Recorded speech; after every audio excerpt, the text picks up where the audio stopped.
Where do real estate opportunities lay in the next 10, say 15 years from now?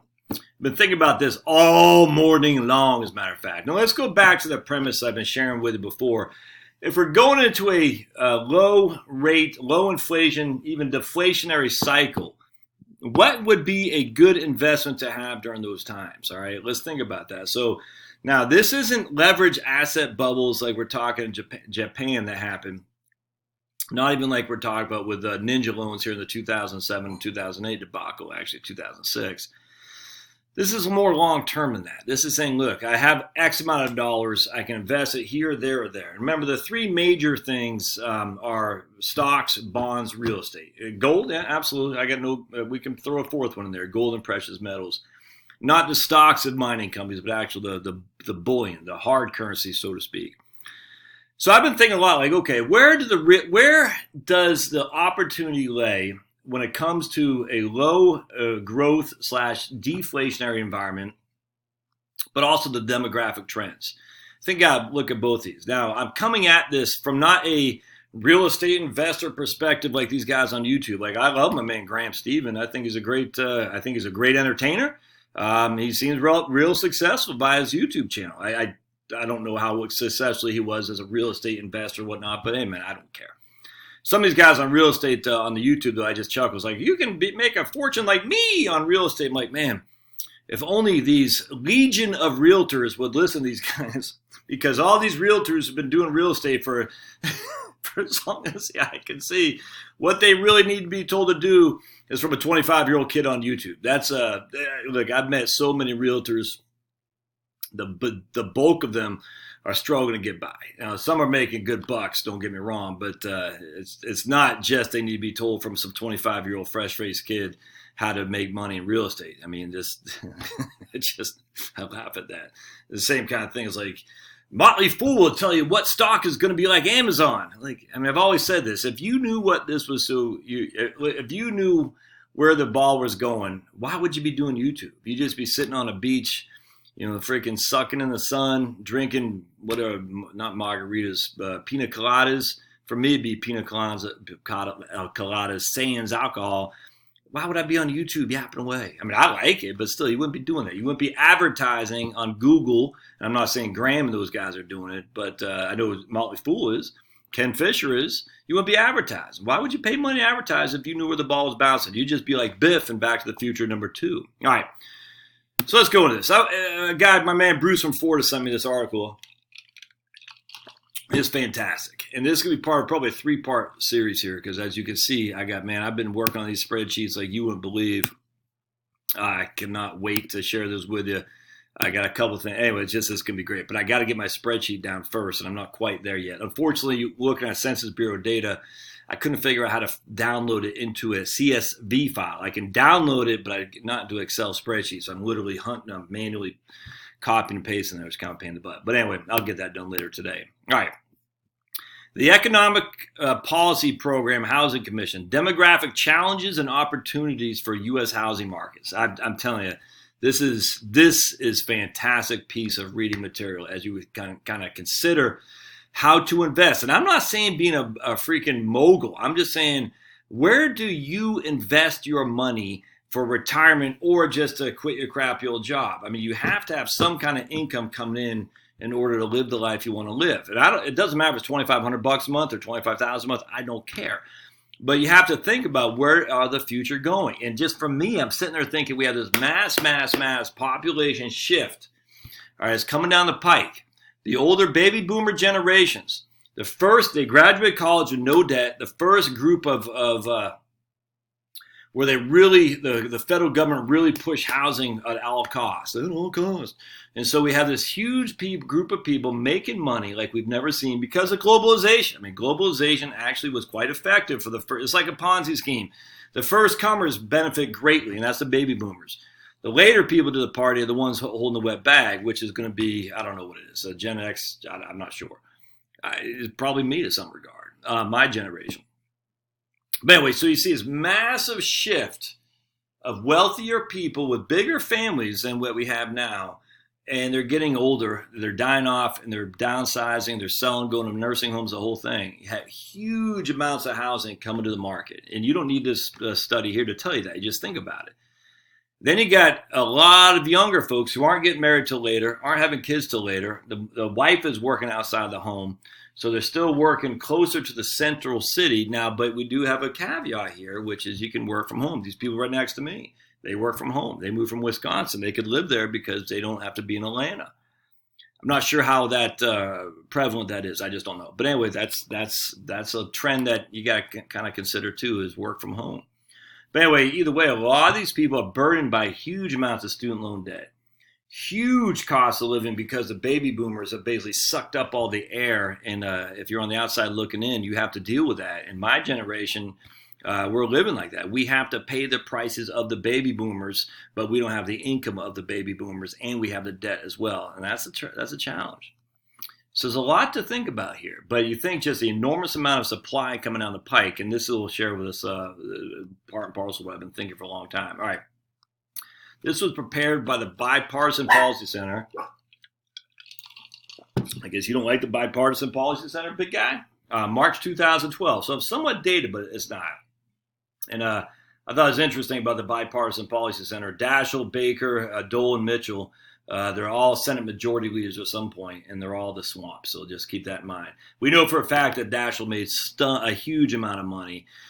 His wife, George Mitchell, I don't know about Howard Baker. He's the one who told Nixon he had to leave. And Bob Dole, he's a good guy. But Mitchell, I don't know if he got rich. I'm sure he did. But Daschle, I know for a fact, got rich by his connections. His wife was on the, I think, all kinds of pharmaceutical boards. I don't know what it was. It's a swamp, man. It's a swamp for Dole. It's a swamp for Mitchell. It's a swamp for Baker. We know all this. All right, let's keep going down. Now, I'm not going to read the whole thing, but I want to share with you some things. So executive summaries first and foremost. Growth in the 65-plus population will create new demands for affordable, accessible housing. With the aging of the baby boomers, America's population of seniors is growing and diversifying fast. Fewer seniors are disabled, and most of them are financially independent. But the sheer size of the generation means that a large increase in the absolute numbers of seniors facing housing affordability and independent living challenges is inevitable. Aging is likely to pose special housing challenges for renters, minorities, and rural Americans. Always minorities, as if they're one microcosm group. I mean, I've always hated that. You're a minority, thus you're all poor. That's what they're essentially saying. It's nuts, but all right, whatever. This is the big one right here. Seniors will contribute increasingly to housing supply. Seniors demand housing, but they also contribute to an important and growing share of the housing supply. Supply is the houses are available to live in. Among adults entering their 60s, the pace of household dissolution begins to exceed that of household creation, meaning that this cohort releases more housing units into the supply than it absorbs. Supply is growing, demand is dropping. Just as the baby boomers will swell the numbers of seniors in the next 2 decades, it will also swell the numbers of dwellings released into the housing market over the next 4 decades, creating new challenges and opportunity for housing. The increase is likely to be felt the most acutely in the Northeast and Midwest, where the number of older homeowners seeking to sell their homes already accounts for a larger share of the houses bought by younger home buyers. So it's interesting because this was done in 2012. I got an almond stuck in my throat. Excuse me, there we go.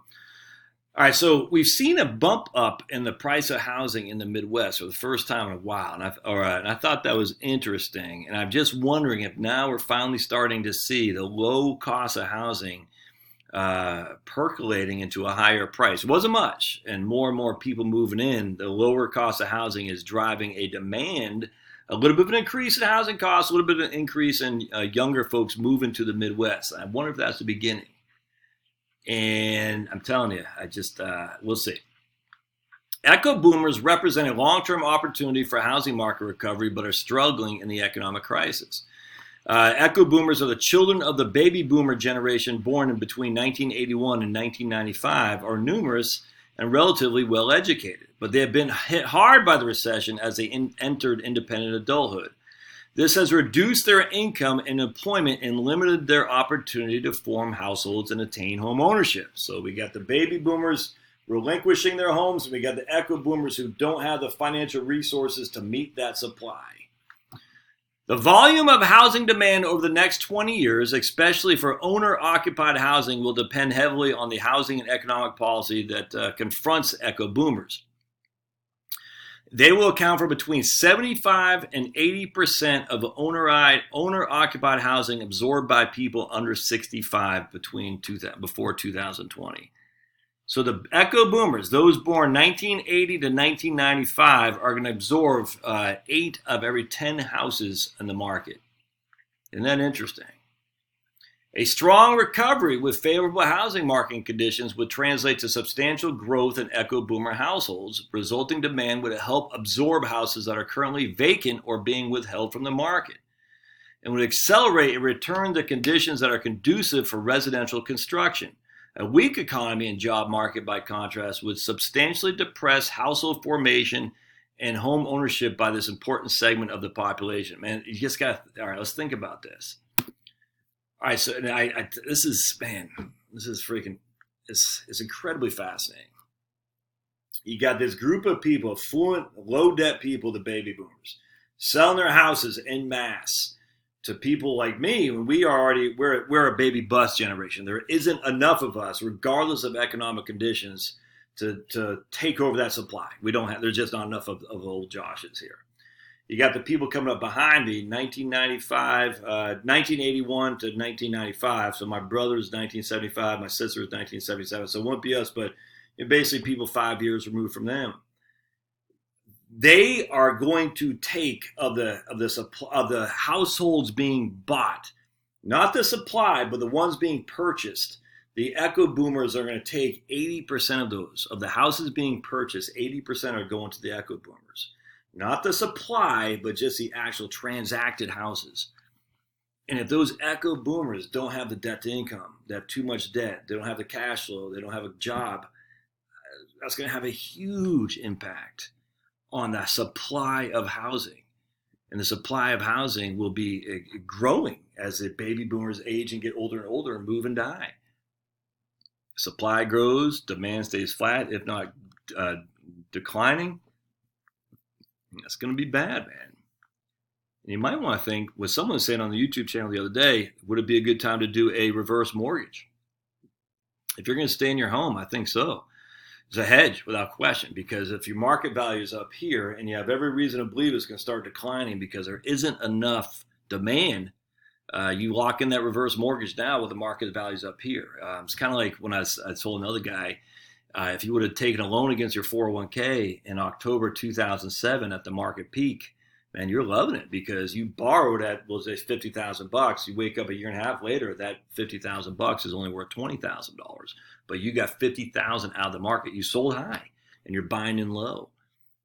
Same kind of thing here, doing a reverse mortgage. Do a reverse mortgage while the market is up, and that way, if the price of the house goes down, it doesn't affect you at all. In fact, your line of credit still grows. All right, let's keep going on this side. This is such a good paper. Oh, this is so interesting. And I'm going to share with you this thing I got from Zillow about rental housing. I'm telling you, it fascinates me. All right, rental housing demand is likely to climb in coming years. Rental housing vacancy rates have declined. Remember, this is 2012. Rental housing vacancy rates have declined substantially in the past 2 years, and rents are increasing. This trend has come about because of a dual set of pressures. First, working age adults 35 and older have shifted from owning homes to renting or delayed the transition to homeownership. Second, echo boomers are maturing in adulthood, entering the housing market and searching for rental housing, i.e. increasing the demand of the rental. As the economy recovers, older adults can be expected to shift back into homeownership. But even as this shift occurs, demand for renting housing will remain strong for several years because of continued household formation by echo boomers.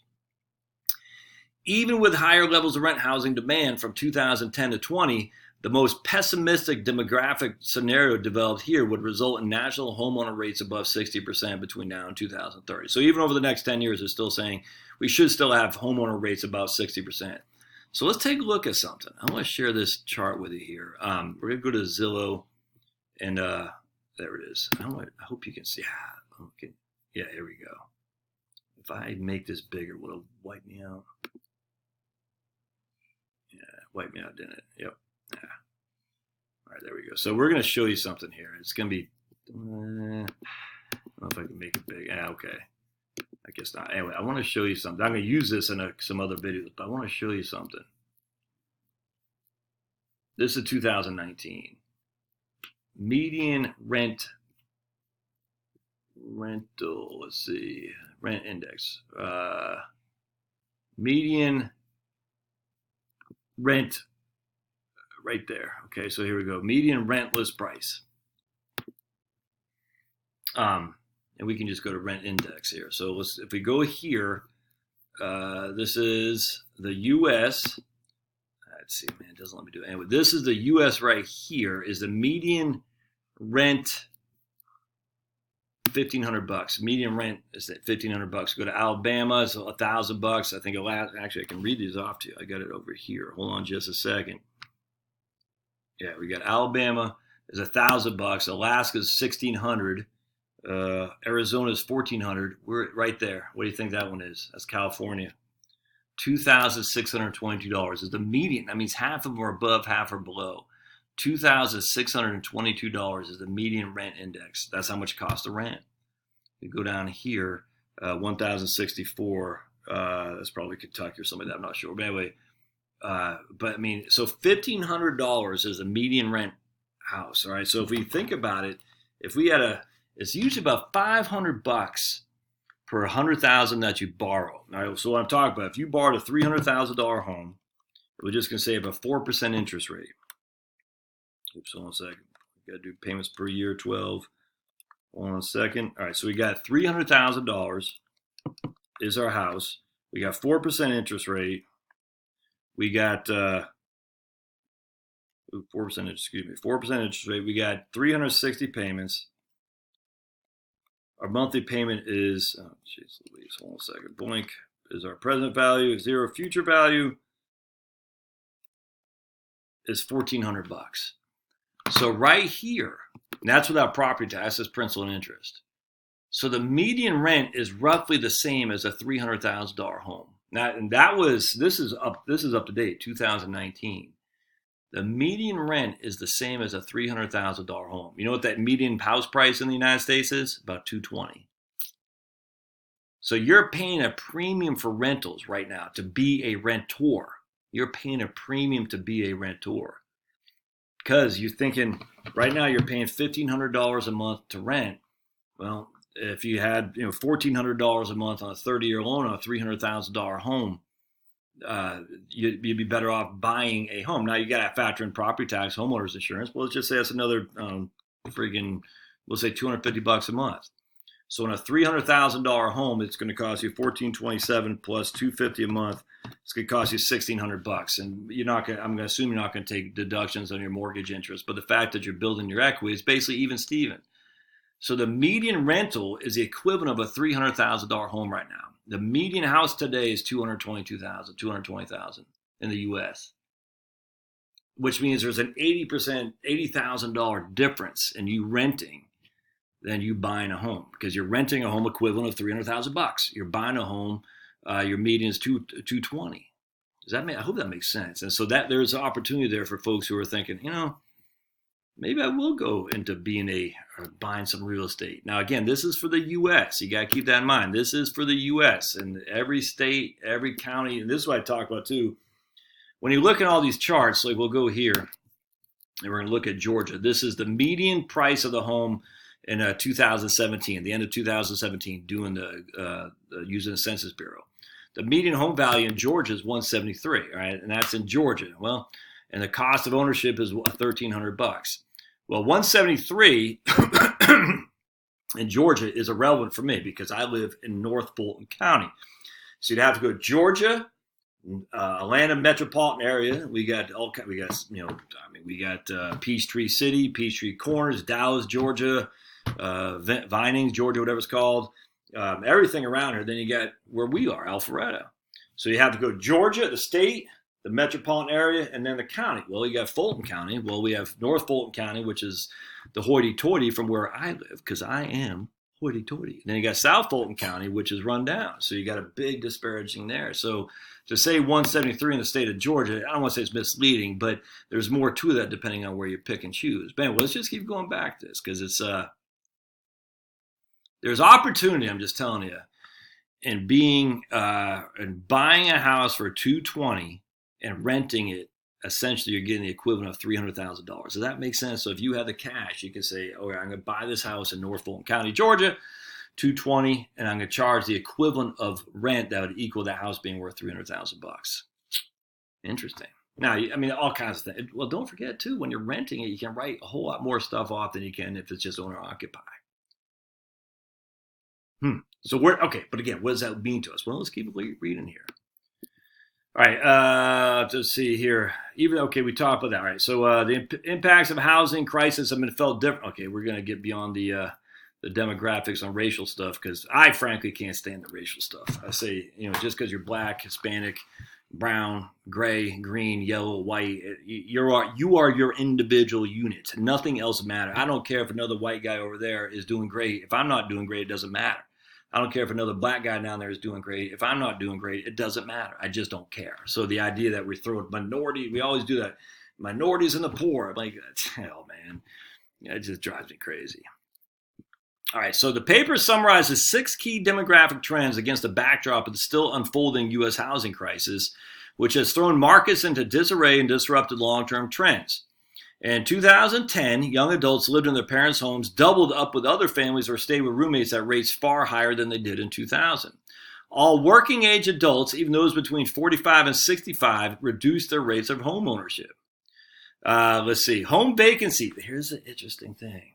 Home vacancies stand well above the year 2000 levels. About 10% of residential mortgages are either in foreclosure or at least 90 days delinquent. I missed something. Home vacancies stand well above their 2000 levels. At year 2000 vacancy rates, 2.7 million units would be not vacant today. This is 2012. There are 2.7 more vacant units in homes today than there were in 2000. 2.7 million. In the longer term, these imbalances will not persist. At pre-crisis trends, the U.S. population is expected to grow to about 400 million by 2020. It is safe to assume that these people will need at least 43 million more housing units than the nation currently has, and probably more just to accommodate household growth. So they're saying basically we're going to increase our population by 93 million in 2050, and we're going to assume that those 93 million will need about 43 million housing units than the nation currently has. So we're going to have to grow our supply of housing, according to this, huge to accommodate the 93 million more people coming to the market. The crisis has not changed the underlying drivers of housing demand. As baby boomers age and the population of young adults diversifies and grows, the need for senior housing will increase with the intergenerational handoff of millions of homes each decade. All right, so I don't know. I'm not quite as sure as I believe what they're saying here. We're going to need 43 million more housing units than the nation currently has. I'm not so sure about that. I get what they're saying. If we're going to grow by 93 and each housing unit is about 2.5 persons, we're going to need that. I get what they're saying, the numbers, but I'm not so sure. All right. Growth in the 65 plus population will create new demands for affordable, accessible housing. Over the next 20 years, the aging of the baby boom generation will cause a senior population to grow by 30 million people. About 14.2 million more seniors will live in the U.S. by 2020, and by 2020 and 2030, the increase will grow to about 16 million people. As a result, the percentage of the senior population is expected to grow to 20% from 13%, almost a doubling by the end of 2030. I want to make a point of the, so they're saying we're going to need 43 million more housing units, but yet, all right, that's still the case in 2012 when this is written. Maybe not as much, but we still had mass amount of immigration, and yet we still had 2.7 vacant, more vacant than should have been vacant in 2000. So there's a little bit of a discrepancy there. We're going to need all these housing units. We didn't need them in 2012. Sure we did. But we had 2.7 million more vacant than was vacant in 2000. Just odd. After 2030, the rate of growth in the senior population will recede substantially. The number of seniors is projected to increase by just over 8 million between 2030 and 2040. All right, the senior population would be more diverse. Okay, disability. Okay, I want to talk about this. A large majority of A large majority of older Americans want to remain in their current home and community as they age, i.e. age in place. So if that is you, my friend, get that freaking reverse mortgage. Lock that sucker in now. Affordability, along with the ability to remain independent and in a convenient location, are key reasons people cite for preferring to stay in their current home. While being near family and friends and safety from crime are among the top reasons wanting to stay in the same neighborhood and community. And I've talked about this a couple times, but census data show that moving is relatively rare in the older population. The idea there's this mass demographic shift from California to Idaho, California to Texas is not true. I mean, there are some, but it's not to the extent that everyone talks about. It's just not. 5% of adults age 55 and older change residences in any given year. That's it, 5%. And almost half of those adults who do stay in the same county. So only 2.5% of adults age 55 and older actually change residences and move from a county different than they're in. Not even the state, just the county. There is just not this mass transformation. Now, 17% of adults under the age of 55 do. And that's probably because of job change and stuff. Actually, it's a great thing in the Census Bureau, which I'll share with you about the migration numbers, which is incredibly interesting to look at. A few do for job changes. Most do, well, not most, but I think it was the second highest amount due to increase their home value.